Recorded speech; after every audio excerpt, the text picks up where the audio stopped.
Bonjour à toutes et tous et bienvenue sur la chaîne L'Actu du TA.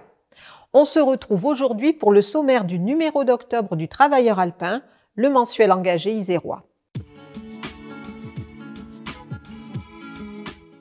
Le dossier de ce mois-ci permettra de faire un point détaillé de l'actualité de la filière des semi-conducteurs pour laquelle un plan d'investissement massif a été annoncé en juillet. Nous en parlions justement dans la 17e revue d'actu, diffusée il y a 2 semaines.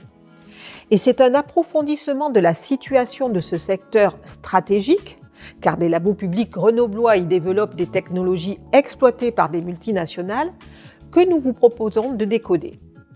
Jean-François Clapaz, vice-président de la communauté de communes du Grésivaudan, évoquera quant à lui les nécessaires adaptations du service public à anticiper suite à ces annonces.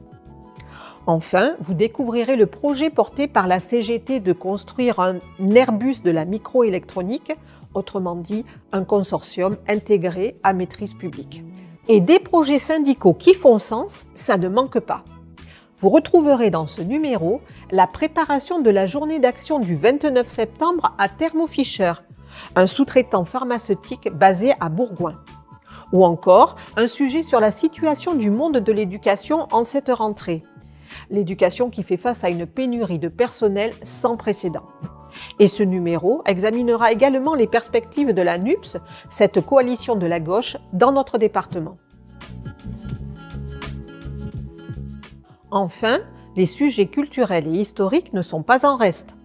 Avec la rubrique de l'Institut d'histoire sociale, qui retrace ce mois-ci le 1er mai 1890 à Vienne, qui était alors une ville ouvrière marquée par la culture anarcho-syndicaliste et communarde. Avec également l'évocation du tout nouveau musée archéologique de Paladru, ou encore l'inauguration d'un bel espace culturel et librairie à Saint-Marcellin.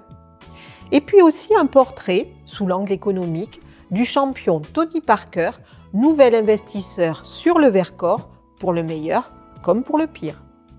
Retrouvez toutes ces rubriques et bien d'autres encore dans le Travailleur alpin. 24 pages d'infos, de reportages, de chroniques et d'actualités. Et parce que c'est grâce à vos abonnements au journal que nous pouvons réaliser tout ça, vous trouverez un lien pour vous abonner en description de cette vidéo. N'hésitez pas à faire connaître la vidéo en likant, partageant et en nous laissant un petit commentaire. Un grand merci par avance et rendez-vous le mois prochain.